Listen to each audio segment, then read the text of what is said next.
মাধবপুরে প্রবাসী পরিবারের ভূমি আত্মসাতের অভিযোগ।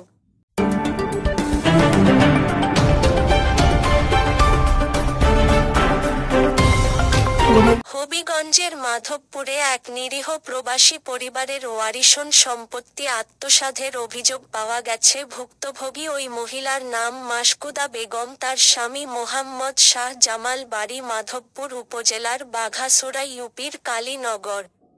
তিনি দীর্ঘদিন যাবৎ সংযুক্ত আরব আমিরাতে বাস করে আসছেন। ভুক্তভোগী অভিযোগ, তাদের ওয়ারিসান সম্পত্তি তাদের এই আত্মীয় আসিফ আলী, তাসলিমা ও পারুল বেগম জালিয়াতির মাধ্যমে তাদের সম্পত্তি দখল করে রয়েছে। তারা না জানিয়ে নিজেদের নামে রেকর্ড করে নিয়েছে। এখন আবার স্থানীয় একটি কোম্পানির কাছে জালিয়াতের মাধ্যমে বিক্রি করার পায়তারাও করছে। বিষয়টি স্থানীয় সালিশের মাধ্যমে সরদাররাও সমাধান করতে ব্যর্থ হচ্ছেন। মাধবপুর থানায়ও এ ব্যাপারে অভিযোগ দেওয়া হয়েছে। বর্তমানে প্রবাসী পরিবারটি শুধু সম্পত্তি আত্মসাৎ নয়, বরং প্রাণনাশের হুমকিতেও রয়েছে। প্রবাসী পরিবারের পক্ষ থেকে সরকার তথা বাংলাদেশ সেনাবাহিনীর কাছে তারা জীবনের নিরাপত্তা ও সম্পত্তি ফেরত পাওয়ার দাবি জানিয়েছেন।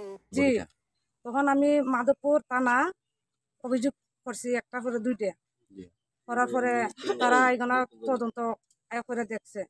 তারপরে আমি সেনাবাহিনীর কাছেও গেছি, তারা থানার মাঝে এটা করছে। আন্দোলনের পরে গেছি, তারা কিটা বলছে, তারা বলছে এটা থানা দেখা দিব।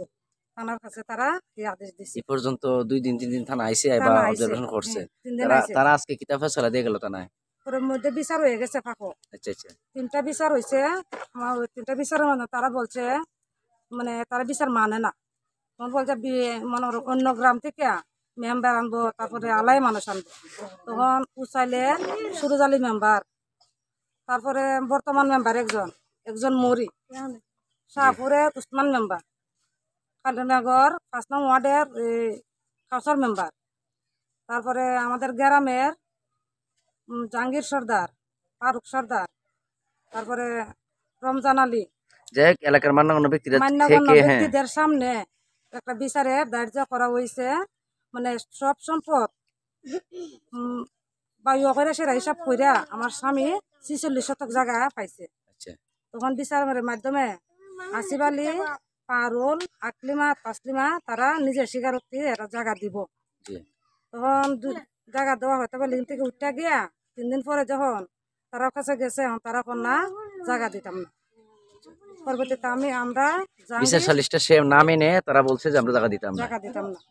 তারপরে আমরা জাহাঙ্গীর সর্দার, আমার চাচা শ্বশুর, আর ফারুক সর্দার আমার মামা শ্বশুর, আমরা আকলিমার বাড়িতে পাঠাইছি।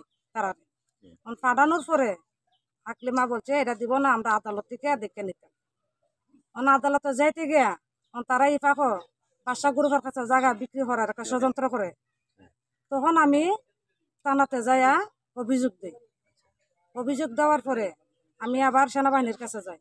সেনাবাহিনী আমাকে থানার মাধ্যমে এটা গছাইয়া দিছে, মানে থানারা এটা আমারটা দেখে দিব। তখন আমি বাংলাদেশ সরকারের কাছে, প্রশাসনের কাছে, সেনাবাহিনীর কাছে আমি আমার একটাই আবেদন, একটাই প্রার্থনা, আমার 4টা সন্তান বাড়ির মধ্যে আছে, আমার স্বামীর নামে কোনো জায়গাপত্র নাই। আমার স্বামী মানে প্রবাসী, একটা 9 বছর থাকেছে, এখন আছে ওমান, তাই এখন বর্তমানে প্রবাসী আছে। এখন আমি বাংলাদেশ সরকার, ওই প্রশাসনের কাছে, তারপরে সেনাবাহিনীর কাছে, সবার কাছে এটাই আমার একটা আবেদন, আমি যাতে আমার স্বামীর প্রাপ্য জায়গাটা বুঝিয়ে পাই। ধন্যবাদ আপনাকে।